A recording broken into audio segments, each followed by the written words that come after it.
Hello students, कैसे हैं आप सब लोग। आई होप आप लोग अच्छे होंगे, अच्छे से पढ़ाई कर रहे होंगे। आप लोगों ने इस बार क्लास 12 का पेपर दे दिया, आप लोगों ने जेई का भी पेपर दिया होगा, लेकिन अब आप चाहते हो जो स्कोर आज किया है, ठीक है, अब जो 2025 में जो पेपर होगा उसमें बेस्ट स्कोर करें और अच्छे कॉलेज तक आप पहुंच जाएं। तो मैं उसके लिए स्ट्रेटजी लेके आया हूँ, आपको कैसे फॉलो करना है।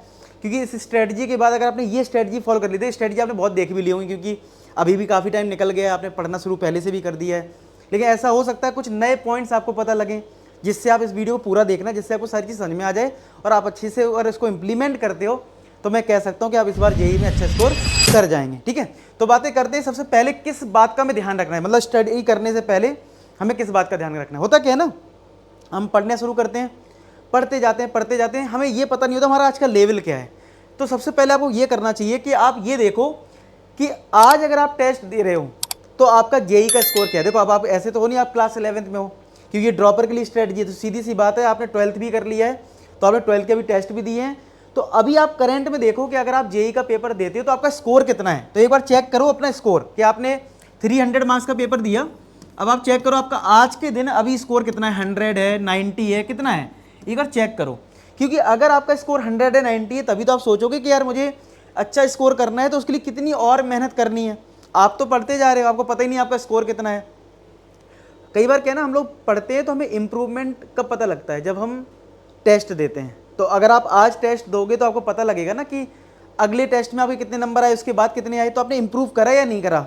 ठीक है, तो आप करंट स्टेटस देखने के लिए क्या करो, एक बार टेस्ट दो, फुल लेंथ टेस्ट दो, जितना भी आता है। चाहो तो एक काम कर लेना, आज रिवाइज कर लो, सोच लो परसों जेई का पेपर है, अगर परसों जेई का पेपर होता तो कितना पढ़ते, तो मतलब हिसाब से पढ़ाई कर लो और परसों एक पेपर दे दो और उसके अकॉर्डिंग क्या करो, अपना स्कोर चेक कर लो और उसके आगे फिर क्या करना है वो मैं बताता हूँ आपको। ठीक है, तो इस चीज़ को ध्यान रखो, पहले टेस्ट दे दो। अब आपने मान लो टेस्ट दिया और आपने स्कोर करा फॉर एग्जाम्पल 90 300 में, अब आपको चाहिए 99 परसेंटाइल।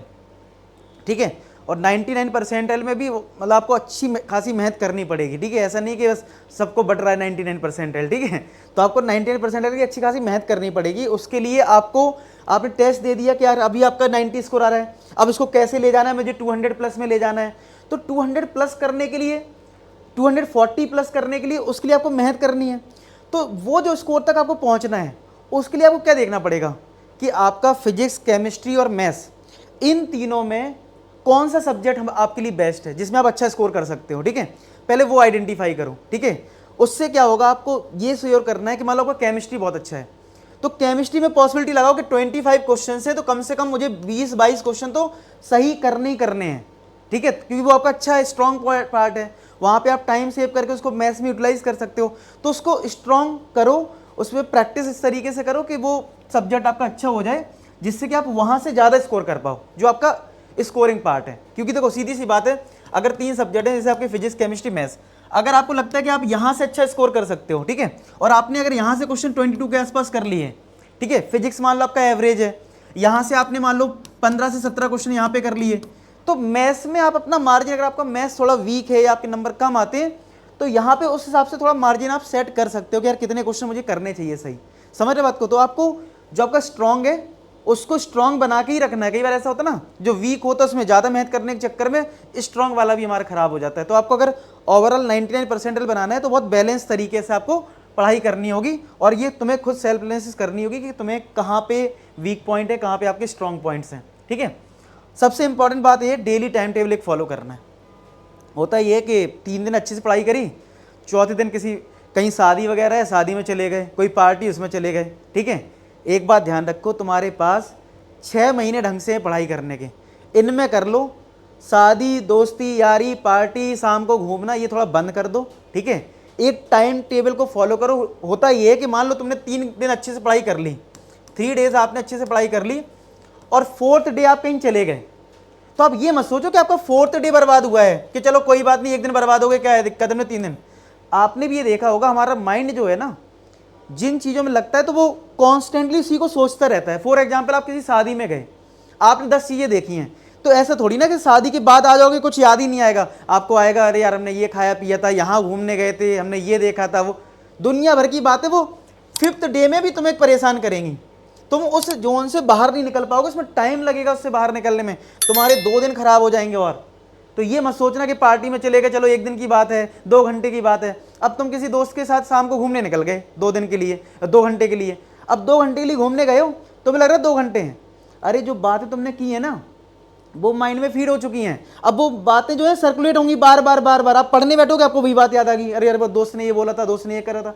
तो इन बवाल से ना थोड़े दिन दूर रहो। अगर तुम सीरियस हो, ड्रॉपर हो, तुम्हारे पास दोबारा कोई चांस नहीं है भाई। तुम 11 12 में नहीं हो कि चलो फिर मौका मिल जाएगा।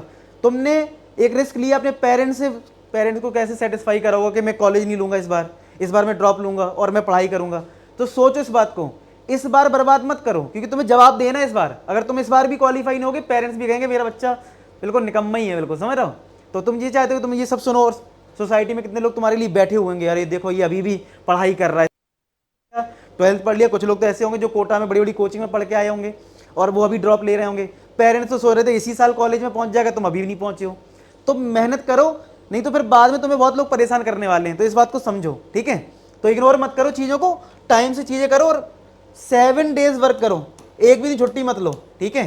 रेस्ट लो, प्रॉपर नींद लेना, वो चलो भी बात करूंगा, लेकिन 7 डेज वर्क करो, एक भी दिन बर्बाद मत करना। डेली टाइम टेबल, अगर आप लोग कहोगे तो मैं टाइम टेबल पे ना एक वीडियो बना दूंगा कि किस किस टाइम पे आपको कौन कौन से सब्जेक्ट पढ़ने चाहिए, ठीक है। तो आप लोग कमेंट सेक्शन में बता देना टाइम टेबल का, तो मैं टाइम टेबल आपको बना दूंगा। लेकिन आपने खुद से कोई टाइम टेबल बनाया तो उसको फॉलो करिए, ठीक है। कम से कम 12-12 घंटे मिनिमम पढ़ो, तभी काम चलेगा। तो आपने ये चीज देखा कि एक तो टाइम टेबल आपको जरूर फॉलो करना है। सबसे इंपॉर्टेंट बात ये होती है कि हम जब पढ़ते हैं ना तो रिवाइज नहीं करते हैं, और इसी में बच्चे गड़बड़ कर देते हैं। फॉर एग्जाम्पल, जैसे मैं अभी आपको मान लो मैथ्स की मैं बात करूं, इस टाइम जो है मैं 12th बैच की बात कर रहा हूं, हमने फर्स्ट बुक कंप्लीट कर ली है, ठीक है, सेकंड बुक पे हैं। तो होता क्या है कि अब सेकंड बुक बच्चा करता जाएगा, फर्स्ट बुक के कुछ चैप्टर्स भूलने लगेगा। तो आपको ऐसा नहीं करना है। आप क्या करिए, आप हर 15 दिन में 15 डेज के बाद एक रिवीजन प्लान करो, ठीक है। एक रिवीजन प्लान करो कि भाई जो तुमने चैप्टर्स कर लिए हैं ना, उनकी थ्योरी, ठीक है।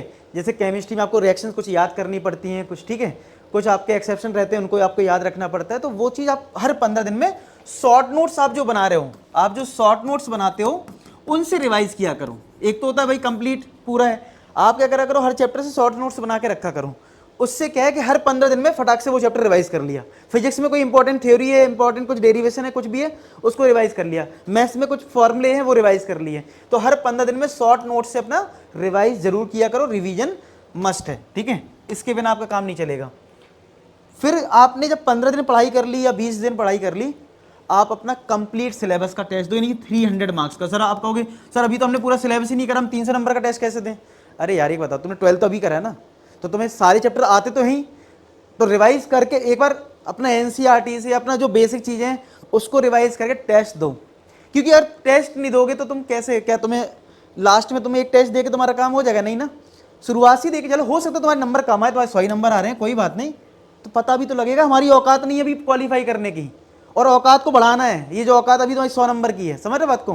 तो टेस्ट जरूर दो, बच्चों मत ये मत सोचो सर हमारा जब पूरा सिलेबस हम कर लेंगे जेई लेवल का तब जाके एक पेपर देंगे, तो बस तुम्हारा कभी होगा नहीं खत्म तो कभी किसी का नहीं होगा।